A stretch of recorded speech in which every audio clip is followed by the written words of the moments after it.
Welcome back to another episode of the Find Food Freedom podcast. This is your host, Sam Previtt, and I'm so excited that you are here. Now, I actually am going to share with you a Find Food Freedom moment of the week, if you will. This is something that I've talked about on previous podcast episodes, and I'm like, oh, I really want to do this. And just haven't done it yet. And I have no excuse why I haven't, but I got the most amazing DM yesterday. And so I want to share it with you. And it was actually about a previous podcast episode we did on Optavia. So it's funny, I'm trying to find the DM here. Give me a second. I know it's here. This is where I should prep ahead of time. Oh, found it. Got it. Okay, here we go. So why I'm sharing this with you is I'll do question boxes on our Instagram where I ask people, like, give me a moment of food freedom. Give me a time in your life where you've just had this light bulb moment of, oh my gosh, if I didn't go on an intuitive eating journey, I wouldn't have experienced this. But this person actually, it's a little different how it came to be, but I'll read it and then we'll break it down. So this person sent me a DM and said, hello, I really want to share this with you. I have just recently hit diet rock bottom and have found intuitive eating. I read Intuitive Eating, the 4th edition, and was blown away with this concept. Then I listened to the Christy Harrison podcast, love her, and found you. I started following you on Instagram and thoroughly enjoy your posts. Today, I saw that you had a podcast and I went to look into it. And I went to listen to something. I found the Fuck Diet Culture Friday podcast episode on Optavia. I went on this program last September and lost X amount of pounds. I then became a coach in October. I went off of it in March because I was sick to death of starving. I have since gained most of the weight back, and this is where I hit rock bottom. Listening to your podcast helped me realize that not only did I buy into the MLM scam of this company, but I helped others do it too. I felt guilty, but just like you said on your podcast, I have released that shame. I'm so glad that you helped me release this. It has helped me realize what Optavia truly is. Thank you so much for what you do. Now, I love when people share how some form of piece of content that we've created has impacted them. But whether it's something we've created or not, just the intuitive eating message in general, which it shows with this person. Not only did they read the intuitive eating book, they were listening to Rethinking Wellness, which is Christy Harrison's podcast, which I highly recommend. And then they somehow found our Find Food Freedom podcast in the Fuck Diet Culture Friday series, where we break down the first Friday every single month, a different diet, and talk about why we don't support it, talk about why it's just not something I will ever stand behind. And that was such a cool moment to hear. When I'm recording these podcasts, for example, right now, I am staring at a webcam. I am staring at my laptop. I have a phone live streaming me doing this, and I don't get to see listeners listening to the podcast, right? Like, I know people listen to it. I can see stats on the back end. But when people send me direct messages of the impact that these podcasts have on them, or the awareness it brings to them, or how much it saves them or fulfills them, there's nothing better than that. And to know that this person was able to release the guilt and shame of having a diet past and move forward means everything to me. And that's something you'll hear me say often. Like 99.9% of the people that follow Find Food Freedom have dieted before. Your girl dieted for like all of her late teens and pretty much all of my 20s. And so this is not about like not dieting. If you've come to this page, of course you have dieted at some point. Like, that's why you're trying to find food freedom. And so there's no reason to feel guilt or shame if you have a dieting past. And today's podcast, what a perfect bridge over to today's episode, is I wanted to talk about why intuitive eating is not a diet. Now, this is so confusing for so many people for many different reasons. And let's break down why. One, there are so many people on social media misrepresenting or spreading misinformation about what intuitive eating is. We interviewed twice now Evelyn Tribole, who is the co-founder of Intuitive Eating, on the What the Actual Fork podcast. And Evelyn herself said it. She said, if you want to be confused about intuitive eating, or if you want to find misinformation about intuitive eating, look up #intuitive eating on Instagram, and you're going to be really freaking confused. And so that, I think, in and of itself, I think social media is amazing. Clearly, it is how I have the opportunity to communicate with millions of people around the globe, and how Find Food Freedom, how we as a private practice, a virtual private practice, that's how we support our clients and meet our clients. And social media also can be a really big disruptor with intuitive eating, because so many people are co-opting the language of it and trying to sell it as a diet when it is in fact not a diet. And so you may see, I'm going to use air quotes here, like health professionals, air quotes, coaches, whatever, trainers, even dietitians, even credentialed health professionals taking intuitive eating. And I see it, I'll see like a Instagram bio, right, where they'll say intuitive eating and weight loss. Or I see people say, like, if intuitive eating and macro counting had a baby. Like, I saw that the other day and I was like, what in the actual fuck is this? And what it is it's people who, they see the intuitive eating message. They're like, ooh, I want to promote food freedom. I want to release people of guilt and shame, but I'm still fat phobic, and I'm still going to sell weight loss, because how could I not sell weight loss? And I don't blame people for that, because that used to be me. And I am very open about my transition from being a diet culture dietitian to a intuitive eating dietitian. And you can go back to a previous episode of the Find Food Freedom podcast. Forget what number it is, but it's literally called Diet Culture Dietitian to Intuitive Eating Dietitian. And it's my transition of how I kind of unlearned and unpacked and went through all of that. And when I see health coaches, dietitians, trainers, whoever on the internet selling or promoting intuitive eating and weight loss, what that tells me as a practitioner is, oh, you haven't done the full work. You maybe have read the intuitive eating book. You maybe have heard about intuitive eating, but you haven't gone the full way. You have one foot over in the intuitive eating camp, and then on the other side of the fence, you have your foot in diet culture, and you are fence straddling, and you need to hop over the fence back, fully to the intuitive eating side. And so why I'm saying this is I can't start this episode of talking about intuitive eating is not a diet without bringing that to light, why it is so confusing, because there are so many people that present themselves as intuitive eating professionals that are spewing misinformation, are still extremely fat phobic, do not understand the mission of intuitive eating, which then confuses the masses, right? So that is one reason I see a lot of confusion about intuitive eating being a diet. I think the other thing for me is that I see a lot is that the majority of people that find themselves going on an intuitive eating journey, like we've already said, have dieted before, including myself. And I want you to think about, how many years have you been dieting for?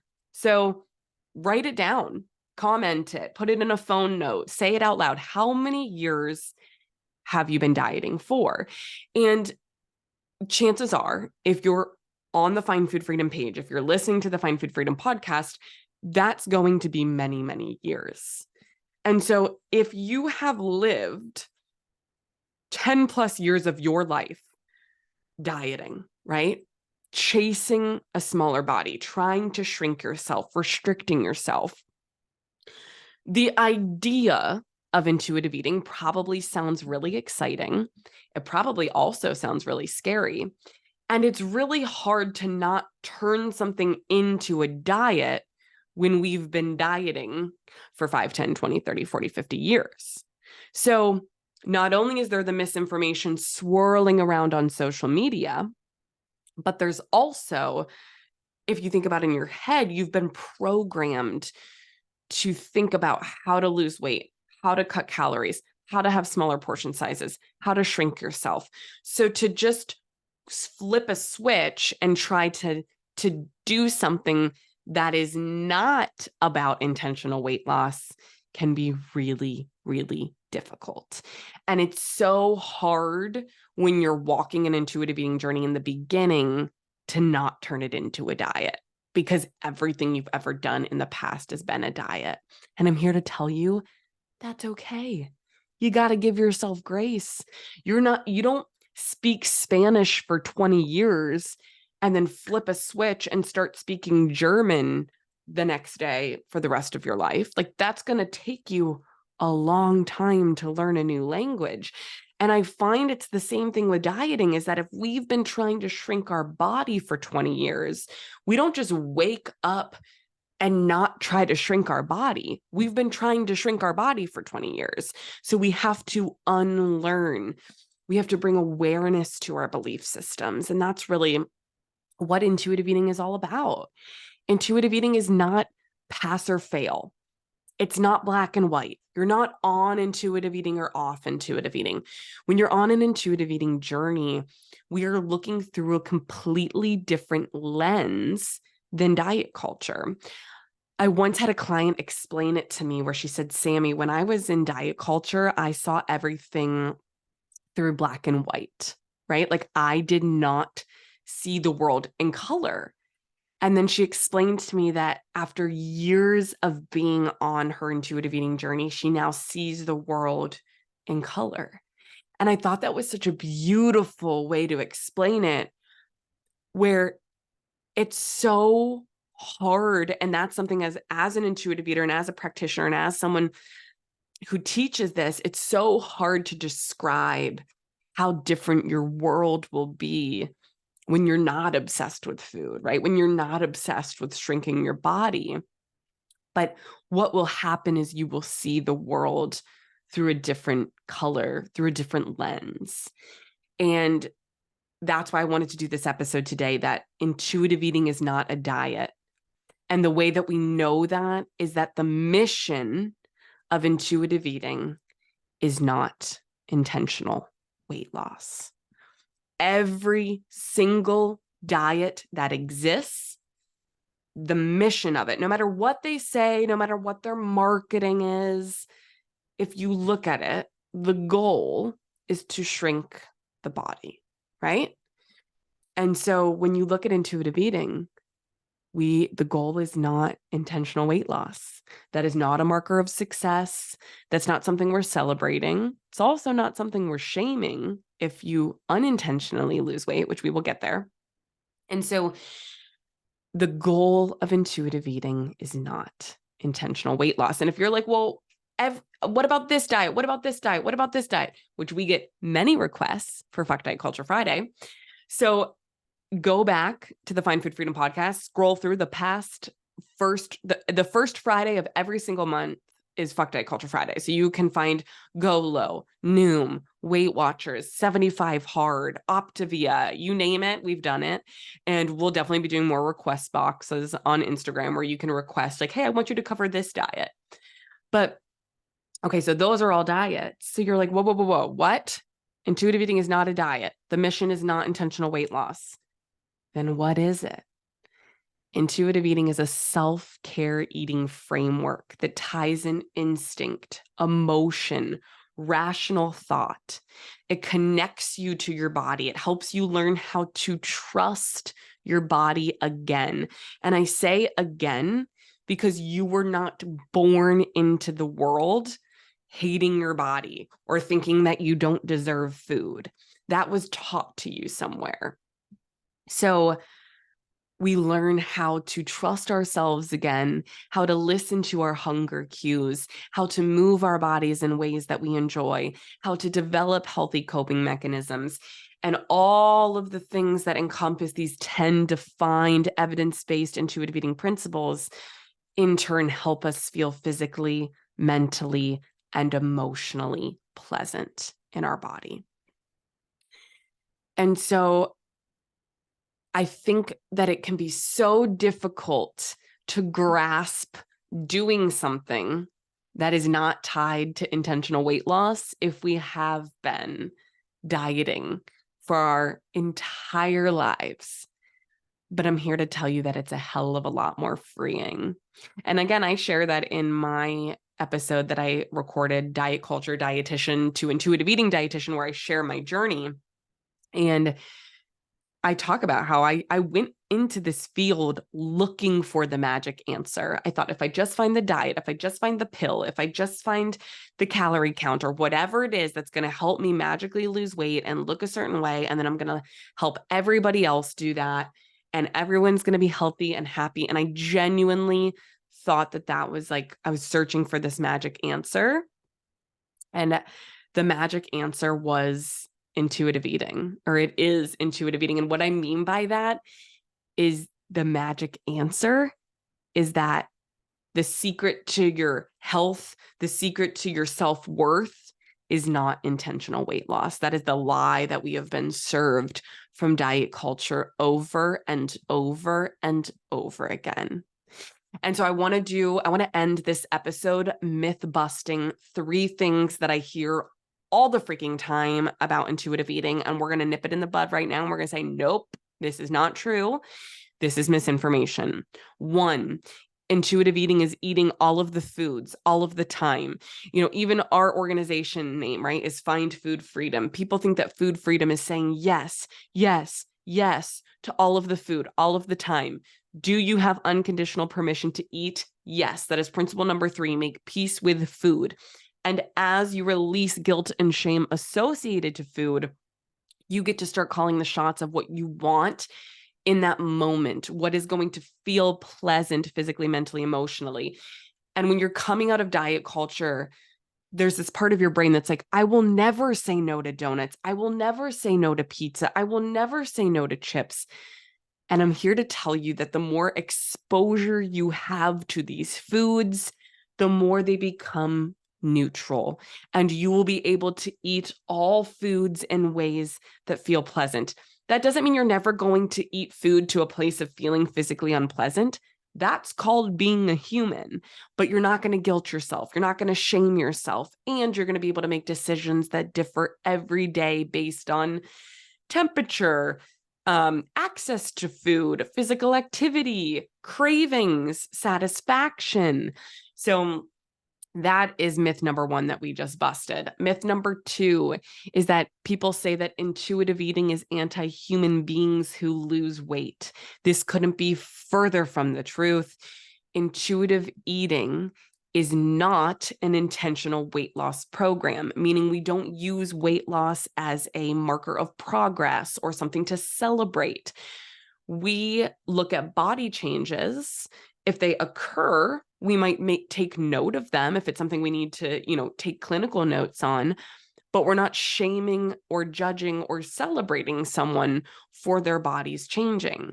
There is a very big difference from discomfort and feeling unpleasant in our body, right? And feeling physical pain in our body versus shaming ourselves for residing in a certain size body. So when we look at an intuitive eating program, we are never striving for intentional weight loss. If someone's body changes during the intuitive eating process, we will talk about that. We will unpack, what does this mean? How does this affect my body image? But we are not striving for intentional weight loss. That is never the goal. And if you see a air quotes professional or coach online telling you that you can intuitively eat and intentionally lose weight, that is bullshit. That is misinformation. That is harmful. Because if you are focusing on intentionally shrinking your body, you are not able to listen to your internal cues, because all we're doing then is saying, what calories, what portions, right? How do I restrict? We're not listening to our body and what it wants. We're not trusting our body. We're trusting external numbers and portions and factors. Myth number 3 that we are busting here is that I see all the time people saying intuitive eating is anti-health promoting. That is such bullshit. It's actually the complete opposite. Intuitive eating is pro health promoting behaviors. Intuitive eating does not have the same foundation of diet culture. Diet culture tells us that our weight equals our health, and our weight equates to our self-worth. When we're working out of an intuitive eating paradigm, we are absolutely looking at our health status if that is something that we want to do. So if somebody comes to me with diabetes or high cholesterol or hypothyroidism or whatever it is, and they want to work on things that are going to genuinely improve their health, we can do that uncoupled from intentionally changing the size of the body. When we look at gentle nutrition and increasing variety of foods that we consume, gentle movement that we enjoy, and movement in general that we enjoy, resting our body, our stress management techniques, our coping mechanisms, our sleep hygiene, our hydration status, everything that I just named, we can look at, we can assess, we can work on uncoupled from intentionally shrinking the body. At Find Food Freedom, we work with clients all over the globe who have had every sort of medical disease or condition. We are clinical trained registered dietitians with additional certifications in intuitive eating and body image. You can get your A1C down. You can get your blood pressure down.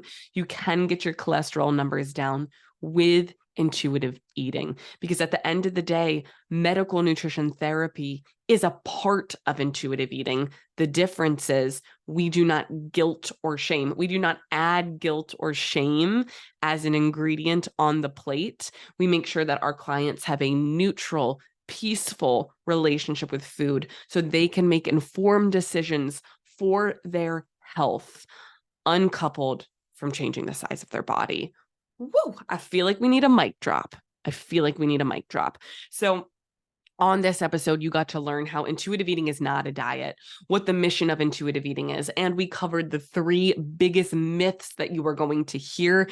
We also covered the biggest red flags about how when you see coaches or professionals online spewing misinformation about intuitive eating, you can now see right through that. You can unfollow, and you can find certified intuitive eating counselors who are going to teach you this evidence-based framework in a way that's going to support your physical, mental, and emotional health.